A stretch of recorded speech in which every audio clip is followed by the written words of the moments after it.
The verdict is in. A British cycling doctor was involved in doping. After all Richard Freeman's deceit, what stain does this leave on Britain and successes at the Olympics and Tour de France? We'll analyse the Freeman verdict on this edition of Sport Unlocked. Hello and welcome to the podcast digesting the week's sports news. I'm Rob Harris and welcome to the growing band of listeners from all over the world. We've hit the top 6 in Apple Sports Pods in Egypt. We've reached number 30 in the Italian charts and many more beyond. I'll be joined again in a few moments by Martyn, Ziegler and Tariq Panja. And later in the show, we'll be discussing new developments on vaccines for Olympians heading to Tokyo. We've had the uncontested re-election of IOC President Thomas Bach. It's also been election time at Barcelona. We'll talk about the result of that presidential poll and why there's also been a share sell-off at Manchester United. Plus, here's a familiar one, the future of the Champions League, a regular theme on the show. This week, we've had Europe's top leagues and clubs meeting yet again as the new format is finalised. We'll discuss the radical idea for the future of the transfer window that came up in those talks. But let's get to the top story of the week and the findings that could damage the reputations of British cycling and Team Sky. The Medical Practitioners Tribunal on Friday ruled that Dr. Richard Freeman ordered a doping drug of choice to the Manchester Velodrome in 2011. And those 30 sachets of testosterone gel were ordered knowing or believing the substance was to be administered to an athlete to improve their athletic performance. The ruling decried the breadth of Dr. Freeman's dishonesty and found his conduct incapable of explanation. And there are so many unanswered questions, and some of them were set out by Julian Knight MP, the chair of the Digital Culture, Media and Sports Select Committee. He was speaking to Dan Salisbury-Jones of ITV News. Who is the cheat? That is what we need to know. And we need that answer so that the shadow can be lifted from British cycling and British Olympics performance in 2012. Because without that, I'm afraid there will always be question marks against the performance of our cyclists. And that, I think, is unfair on those who race clean. And so often it's Britain telling the rest of the world how to compete cleanly, lecturing on ethics in sport. Yet here we have the team doctor who was there with the cyclists at the London 2012 Games and the Rio 2016 Games, found guilty of medical malpractice. Martyn, how significant is this? Perhaps the most serious doping case to affect British sport for years. I mean, this is absolutely dynamite in terms of what was seen as the most successful British cycling team ever, and perhaps the most successful cycling team for many years internationally, and what was seen for many years as the blue ribboned British Olympic sport. I mean, everyone looked at British cycling; they were held up to be the very best governing body in terms of Olympic sport. This is absolutely devastating, isn't it? I think that's a huge... I don't know how much it's going to play internationally, but that British cycling team, certainly around London 2012, for example, it was the poster child for Britain's glorious Olympics. There were a few elements of that. There was Mo Farah, there was Super Saturday, etc. And there was the Velodrome. That was like sold out every night, gold medal after gold medal. And we had this conversation about marginal gains, British athletes and the system being best in class, and that's why they won. And now we see this headline, breaking news on a Friday morning, that perhaps there was more to it than met the eye. If the team doctor was ordering banned substances on behalf of riders, it really leaves a nasty taste in the mouth. And like you say, Rob, Britain has often been lecturing the world on probity and anti-doping issues. And look, one of its premier teams, one of its most celebrated teams, has a massive, massive cloud over it. Well, the next stage in the Freeman investigation is at the level of the UK Anti-Doping Agency, who have charged him with possession of prohibited substances and or prohibited methods and tampering or attempted tampering with any part of doping control. Now, this, of course, is the UK Anti-Doping Agency that has gone to places like Russia to try to clean up their act.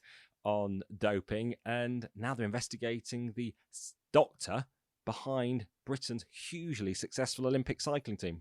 Martyn, what's your assessment on the Freeman fallout? I mean, talking about Russian doping, actually, this is actually connected because if you remember, this it all started to unravel when Fancy Bears, which is the Russian hackers, computer hackers, broke into the World Anti-Doping Agency's files, hacked into them, and released quite a lot of stuff, including that Sir Bradley Wiggins, the former Tour de France winner and multi-Olympic gold winner, had received therapeutic use exemptions to use a corticosteroid to treat a pollen allergy. Now, when that came out, and the timing of that looked fairly sort of convenient for Wiggins. I mean, it was looked into in great depth. He was actually, he was cleared of wrongdoing. UK Anti-Doping looked at it. He was cleared of wrongdoing. It was done by the book. But that actually led to a lot of investigation into what Freeman, the team doctor, had done, because he was the person who'd been heavily involved in that. And it turned out things like, I think he lost something like 3 laptops, went missing. He didn't file the medical records properly, so there was no sort of trace of what had actually happened. And then this amazing thing came out where he had actually ordered testosterone to be delivered to the British Cycling headquarters in Manchester. And then when it was seen by another member of staff, he panicked, got involved in this incredible sort of cover-up operation, contacted the firm of suppliers, asked them to send an email saying it had been sent in error, and it all absolutely blew up. And this now leaves a lot of questions for people who were in charge of the teams at the time as why they did not take a much closer look at what was going on. And I think it's definitely left a stain on the achievements of Sir Dave Brailsford, the team director of Team Sky at the time, because it's he insisted everything was going to be clean and by the book, and this shows that it wasn't. What about this guy? Do you think he's acting alone? Why would he order testo gel? He's a doctor. What's in it for him? Is it a conspiracy involving one? And there has to be a rider involved and probably some management. Now he's been found guilty. Does this now force questions to be asked of the management? You mentioned Brailsford. There's going to be cyclists. There's going to be other team leaders. If he's been found to have done this and is guilty, is this now going to lead to another investigation or something else? Well, there will be another investigation because he has been charged by UK Anti-Doping with a doping offence. So there'll be an investigation into that. And yes, let's see what that throws up. I'm sure that will look beyond just Richard Freeman. You get the real sense, though, from the statements coming out after the Freeman verdict that there's an attempt to portray him as one rogue element, a bad apple, in an otherwise clean operation. British Cycling, the chief executive, Brian Facer, put out a statement. He wouldn't discuss the verdict in interviews. He said it was a time for sober reflection and asked for the highest standards of ethical behaviour from everyone in the sport. He pointed to new, more rigorous processes in place, and he gave no indication of concerns about anyone else in the organisation. He said, we will leave further action to UK Anti-Doping, and they say they'll welcome the work they're conducting. As for Team Ineos that replaced Team Sky from 2019, they say they do not believe that any athlete in the team has used or ever sought to use Testogel or any other performance-enhancing substances. Freeman actually claimed during the hearing that the package of Testogel was actually ordered to treat the then British Cycling Technical Director Shane Sutton's erectile dysfunction. Now, that was denied by the Australian in testimony, and he says he was used as a scapegoat by Freeman. He put out his own statement on Friday saying, "It saddens me that this episode has cast a huge shadow over the successes we enjoyed both at Team Sky and British Cycling." Sutton went on to say, "I would like to stress that neither I nor Sir Dave Brailsford knew about the testosterone order. Well, of course, Brailsford was renowned for marginal gains, the mantra that helped establish Team Sky and brought about success for the first time for Britain at the 2012 Tour de France, with Bradley Wiggins emerging victorious. Then Brailsford, like Sutton, like Freeman, had their dual roles at British cycling with the Olympics and Team Sky as well. Now we await the outcomes of the further investigations into Dr. Richard Freeman. It's been a long-running saga and there's still some way to go yet.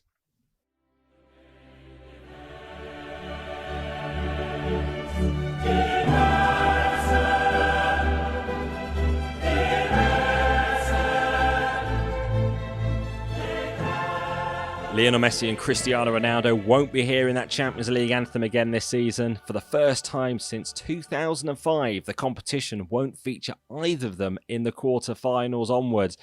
And while Barcelona and Juventus were crashing out of Europe this week, their bosses were part of meetings deciding the future format of the Champions League from 2024. Agreement is getting ever closer on adding 4 teams, jumping to 36 in the group stage, and adding an additional 4 games for each team in the group stage, so rising to 10 rounds. An agreement on it all could come very soon from UEFA. So, Martyn, what did we learn from the meetings of the European Club Association and the European Leagues Organisation this week? I think it's as we thought before. Effectively, the deal is done. The European leagues are backing the expansion. The Swiss model, what they're fighting over are very sort of nuanced issues over access and match days. So it is definitely going to happen, isn't it? Yeah, but there is another big question that's hanging over this, and this is the issue for the leagues. It's about distribution.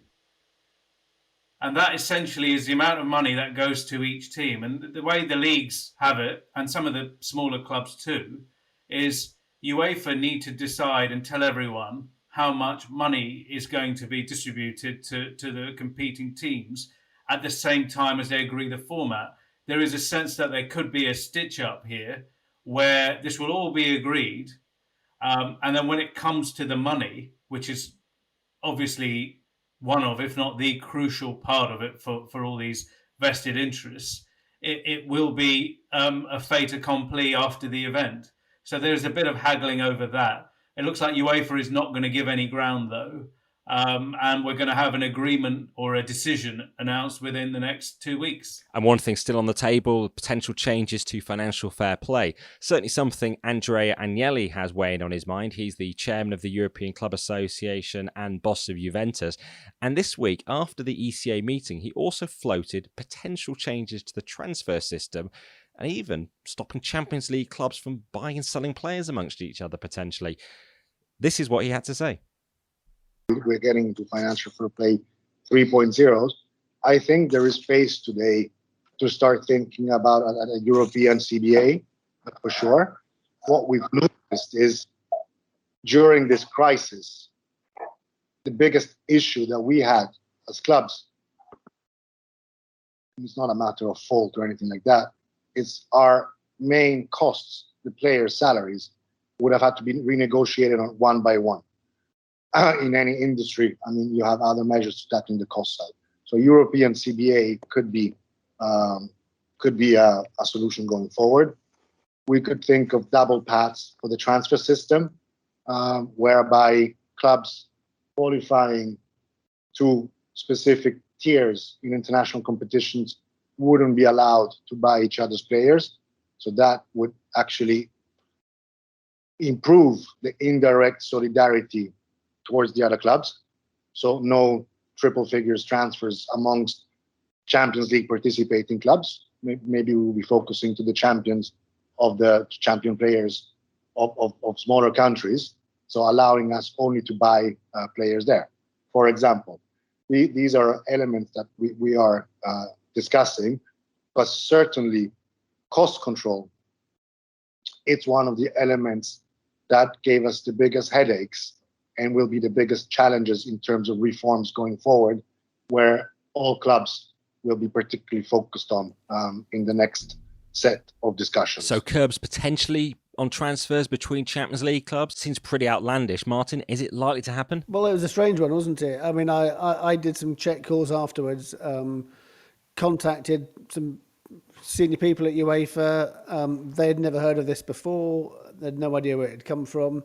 I even checked with Juventus to ask what they meant about. They too were sort of had a bit of a loss where this has suddenly emerged from. I don't know if you can throw any light on it, Tom. Yeah, a little bit. The big clubs, the ones that aren't owned by petrostates at least, they have an issue over inflationary effects in the market on salaries and on transfer fees. So they have been conducting an internal report through, I think, the ECA on this stuff and trying to throw ideas at the wall to come up with a plan that will stop this kind of inflationary tendency and massive losses. Because in order to keep up, they've all had to spend more and more on both salaries and transfers. And this idea, which would suit Juventus perhaps more than some of the other teams of not buying and selling between themselves, is probably born from that study.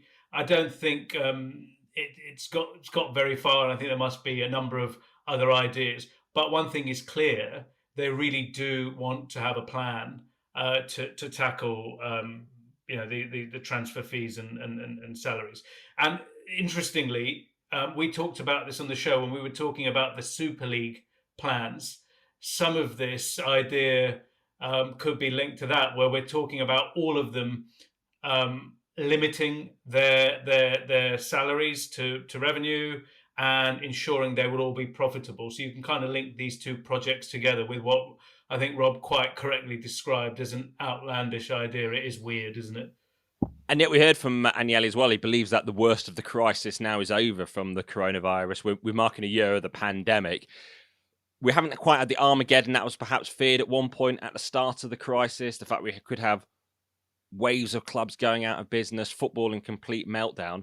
Has football been fortunate? Is it the arrival of vaccines that have given certainty? Or is it the fact that actually some clubs have cut their wage bills, like Juventus, and also we've seen some forms of bailouts in some countries lower down the leagues? Yeah, I think the problem's been pushed down the road a bit. You mentioned the salaries at Juventus. You're looking at teams across Spain, teams Italy as well. Lots of players have gone unpaid so far. Some teams have agreed these deferments. That's kicking the can down the road a little bit, hoping that things will come back to normal, revenue levels return to what they were before the pandemic, and these guys can be paid. But the idea that it's not that bad, I think it is quite bad when you look at, 101 million loss at Inter Milan, 200 million euros at Roma, Barcelona in a financial meltdown, largely due to, a combination of mismanagement and the pandemic. Yeah, they haven't gone to the wall, but there's been some serious headwinds that they've just about managed to kind of sail through. I agree, Tariq. It's actually, I think it has been pretty bad. I think the Premier League has been insulated slightly, but I think a lot of the rest of Europe, and especially the big Spanish clubs, are really struggling. And I just think it's going to reflect. We're not going to have stupid transfer fees for quite a long time. That's for sure. I imagine player wages is going to decrease. I wonder if you might see a bit of with the very top players are still going to get big money, but I think maybe there's going to be pressure for wage deflation a bit lower down the pyramid. Well, we also had this week, Laporta being appointed as won the election to be the new Barcelona president, which it'd be interesting to see what that direction that goes in. Joan of Bark, I think he's known as now. Yeah. Well, you've tried to sort of claim credit on that one on Twitter, at least.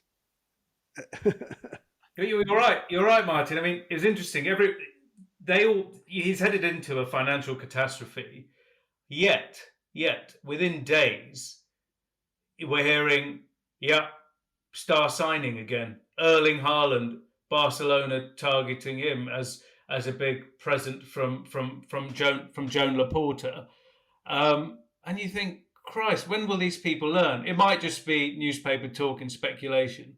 But if you look at this 1.1 billion debt there, 600 million of that has to be repaid in a year.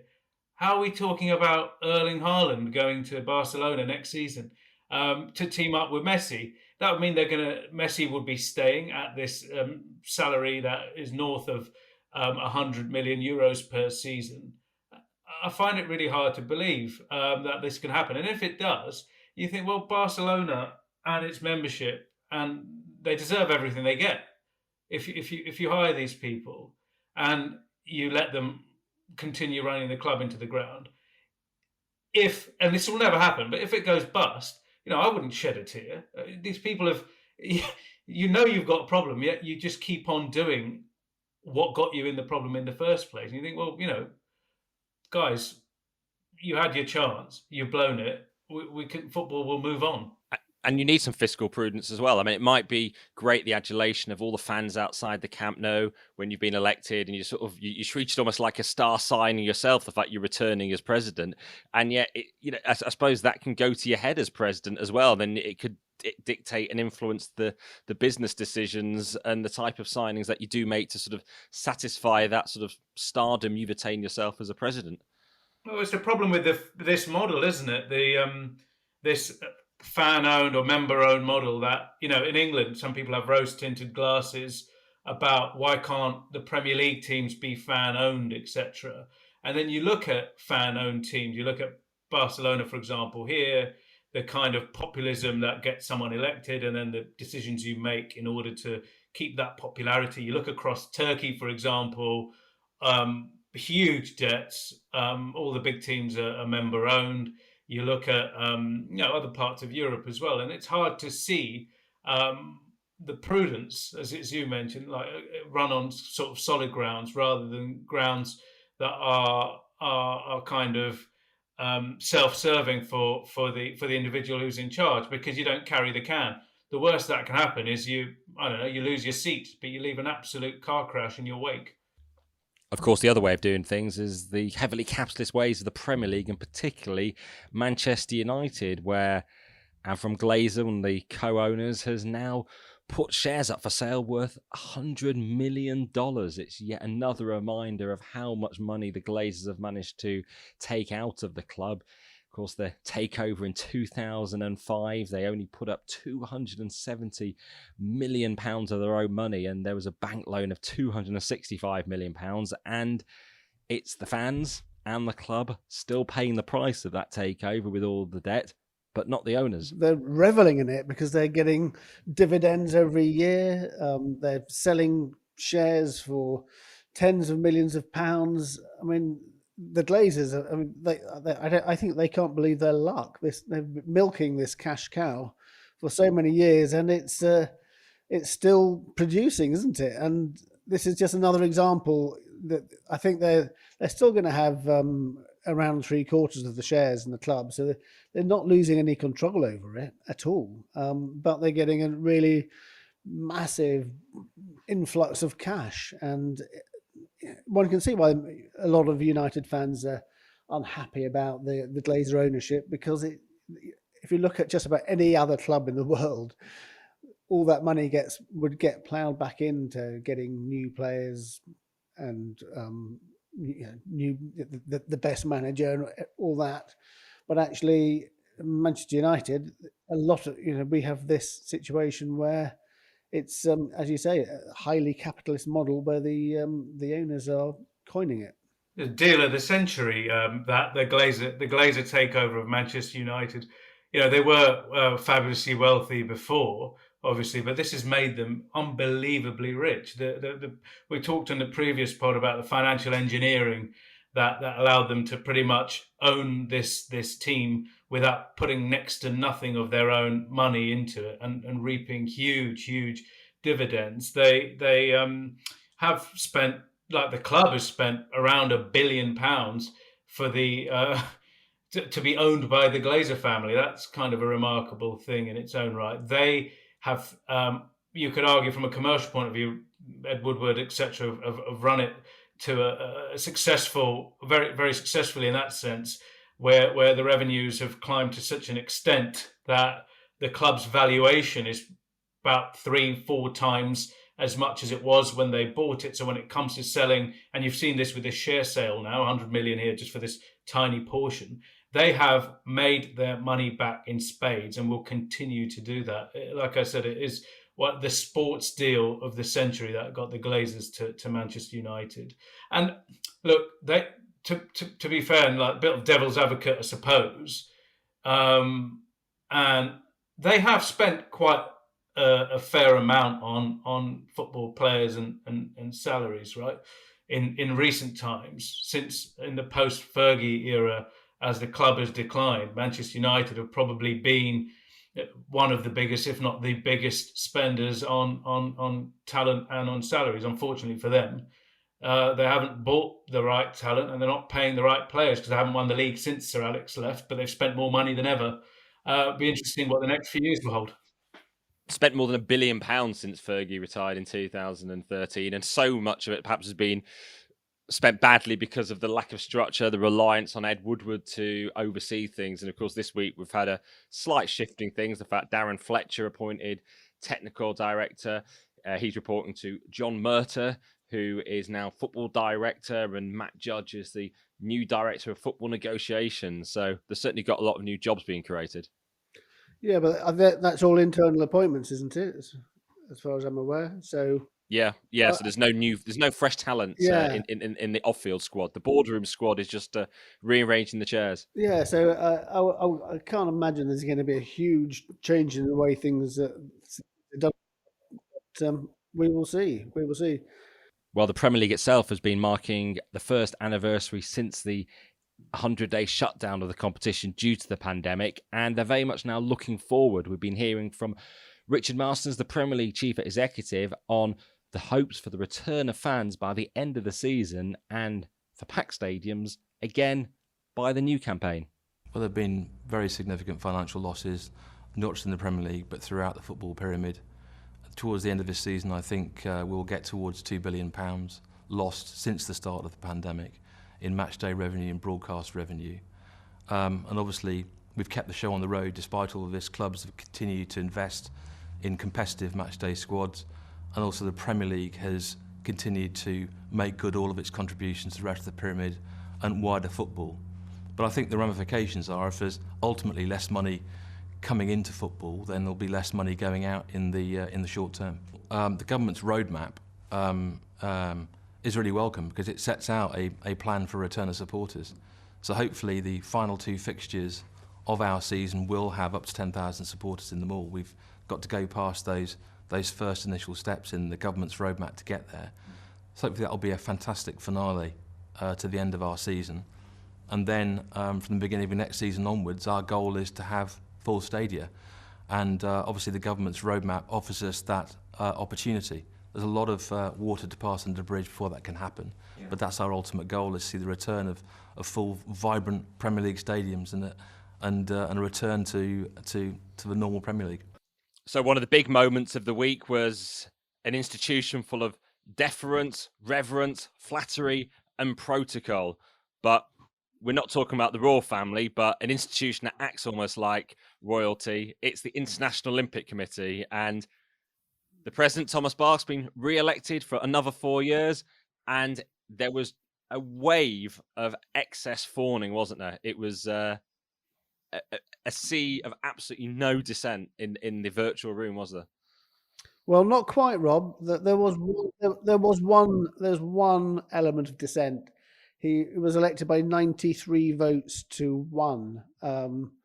Who was that one IOC member that decided that they would register their protest against him? Obviously, it's a bit ridiculous even having a vote, considering that when you're looking at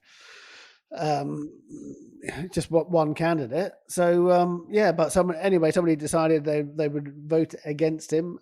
We don't know who it was, but otherwise it was a procession afterwards of, "Oh, I'm so pleased to be the first person able to congratulate you, Mr. President," all that sort of stuff. A bit nauseating, to be honest. A bit nauseating, you say. I actually think is a good chance that one person may have accidentally voted against him, as we've seen at many of these congresses, whether virtually or in person. The old fat finger problem often presents itself where someone's pressed the wrong button. We don't know we don't know who the person is, he or she, whether they actually intended to vote against Thomas Bach, but there's a very good chance it may have been an accident, and it could have been a 94 to 0. And the thing is, this organisation, the IOC, has been trying to present itself in the last few years as transparent, modern, a model of good governance, different from what it used to be like. And we have this parade this week, the 93-1 election, the one candidate, 36 speeches, which, one after the other, saccharine sweet, more excessive than the other. It was just left everyone kind of outside of the bubble, feeling like, they needed a shower after watching all that. And if you're the IOC, if you're working in their public relations department, for example, you probably don't want to see that. At least maybe even plant one or two critical comments just to show there is debate and criticism within the organisation. It's not a fiefdom that is run by Thomas Bach, which is what it seemed to be. It was not a good show. And this was a point put by Liam Morgan of Inside the Games to the IOC President Thomas Bach after the IOC session. You mentioned good governance a lot in your report today, but are you comfortable with the look of 30 plus members, speaking about how great the IOC has been, and no members raising any questions or objections to anything the IOC has done?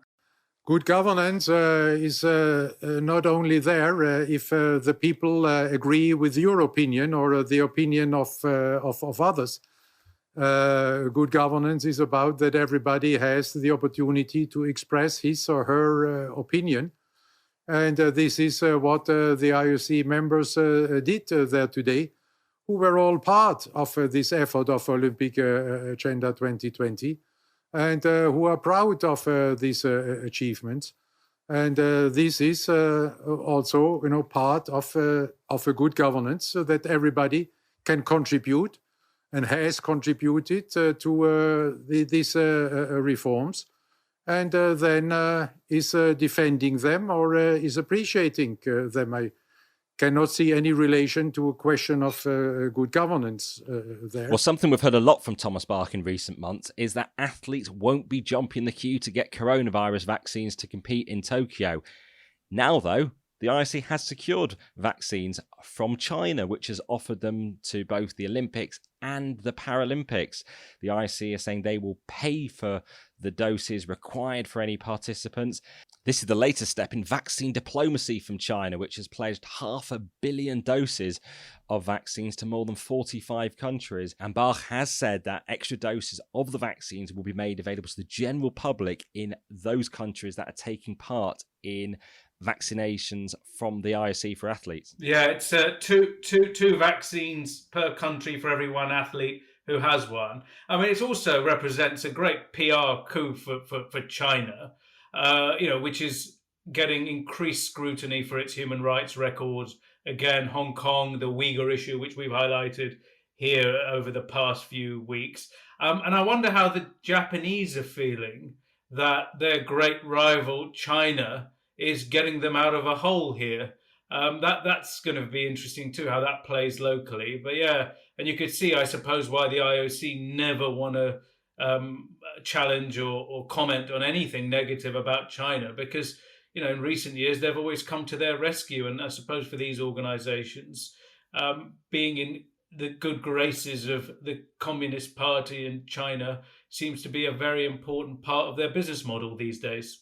Some of the sort of simpering that we saw in that session was so over the top when you've got someone like Gianni Infantino as FIFA president, who's a fairly new IOC member, praising the IOC president as Dear Thomas and calling him the captain of global sport. Well, actually, FIFA doesn't feed into the IOC. It's not a hierarchical structure. The only thing that basically FIFA looks to the IOC for is the Olympic football tournament, where quite a lot of tickets are sold.